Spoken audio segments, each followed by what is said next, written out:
All right, Revelation 18. All right, just a reminder, there's nothing in the book of Revelation that conflicts or contradicts what Jesus says in Matthew 24, Mark 13, Luke 21, when he is asked, "What shall be the sign of thy coming and of the end of the world?" Okay, so also Revelation 18 is a continuation from what we read in Revelation 17. Okay, now let's start. Revelation 18. And after these things I saw another angel come down from heaven, having great power, and the earth was lightened with his glory. And he cried mightily with a strong voice, saying, Babylon the Great is fallen, and is become the habitation of devils, and the hole of every foul spirit, and a cage of every unclean and hateful bird. All right, so let's examine this Babylon the Great. Okay, so we also read Babylon the Great here in Revelation 17, talking about the woman or the whore, the great whore, the what is also the fourth beast. Okay, so all these are synonymous, if you will. They're all the same thing. Okay, and it's obviously the fourth beast, the Roman Empire, the Roman Catholic Church. So this Babylon the Great, some people I see get confused, and so let's try to make this real simple and sort of clear this up. Babylon the Great. So Babylon the Great is the in the spirit of the first beast. So Daniel talks about the four beasts. Okay, he defines what a beast is. And these great beasts, which are four kings which shall arise out of the earth. So Daniel names the first three beasts. Okay, the first one being Babylon, second Medes and Persians, and the third one is the Greek Empire. So the fourth one isn't mentioned, but we know who the fourth beast is because in Luke 2, Caesar Augustus makes a decree that all the world should be taxed. So by that we know that he ruled the entire world. Okay, and so he was the Roman emperor. So the fourth beast is the Roman Empire. So the beast of Revelation is the Roman Empire, or what we know today as the Roman Catholic Church. Shouldn't be any doubt about it, but as we get closer and closer to the last day, there are going to be more and more people confused and not knowing and deceived and so on and so forth. But let's make it simple so we understand exactly who this is talking about and who this applies to. Okay, now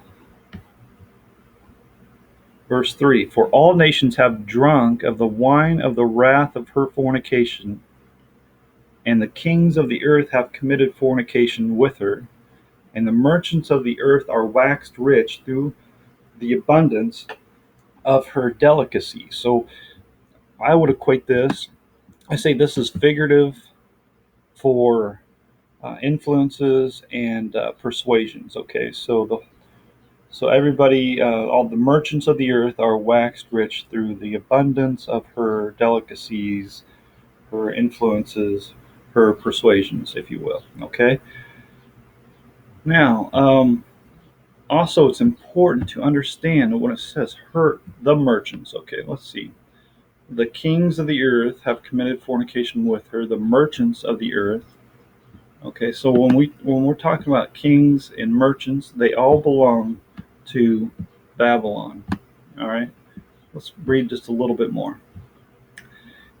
And I heard another voice from heaven saying, Come out of her, my people, that ye be not partakers of her sins, that ye receive not of her plagues. For her sins have reached unto heaven, and God has remembered her iniquities.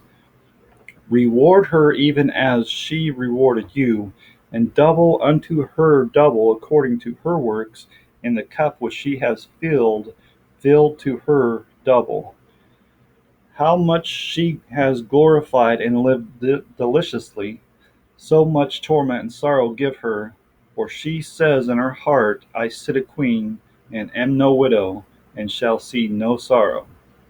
Therefore shall her plagues come in one day, death and mourning and famine, and she shall be utterly burned with fire, for strong is the Lord God who judgeth her. And the kings of the earth who have committed fornication and lived deliciously with her shall bewail her and lament for her when they shall see the smoke of her burning, standing afar off for the fear of her torment, saying, Alas, alas, that great city Babylon, that mighty city, for in 1 hour is thy judgment come. And the merchants of the earth shall weep and mourn over her, for no man buys their merchandise any more. Okay, before I continue, let's keep in mind the context of what is happening here. Okay, so they're going to see her burning, but this is all on the last day, on the day of judgment, when the wrath of God comes. Okay, so first of all, when it's talking about the kings of the earth, okay, so keep in mind the power structure, or the pyramid, if you will. So the Pope is at the very top. The kings of the earth are under her. So think of Caesar Augustus. Okay, so Caesar ruled the entire world. Okay, so when he made a decree that the whole world should be taxed, he would, like, let's, for example, let's say uh, the George Bush grandpa or senior, whatever, was uh, the king of America. All right. Now, when Caesar Augustus over in Rome made this decree, the king of America would pay tax to Caesar Augustus, and so he would be in charge of all his people, the king of America. So the king of America would be under Caesar Augustus. Okay, so all the kings of all the lands would be under Caesar Augustus. So Caesar would make this decree that everybody be taxed. Okay, so also today, when we read about how the woman reigns over the kings of the earth, this also is the same thing. Okay, so when you read about the kings of the earth here in Revelation 18, they are all under the woman. Okay, so these are all her kings. Right? These are all her uh, essentially appointed or anointed leaders, if you will. And so these merchants are under the kings. Okay, and then the kings are under the Pope. So if you understand the power structure, you understand these are not individual, separate from the one world ruler, right? These are all part of the one world ruler. Does that make sense? I mean, it's very simple, but I've seen so many people try to make United States out to be a separate power apart from the Roman Catholic Church, and they're not. They're under the Roman Catholic Church. And we know this by Revelation 17. The woman which thou sawest is that great city, which reigns over the kings of the earth. Right? You can't dispute this stuff. You're only being dishonest to yourself. Okay, it's obviously the Roman Catholic Church is the woman, and so the kings of the earth are obviously under the woman. It's very simple. No, all right, let's keep reading.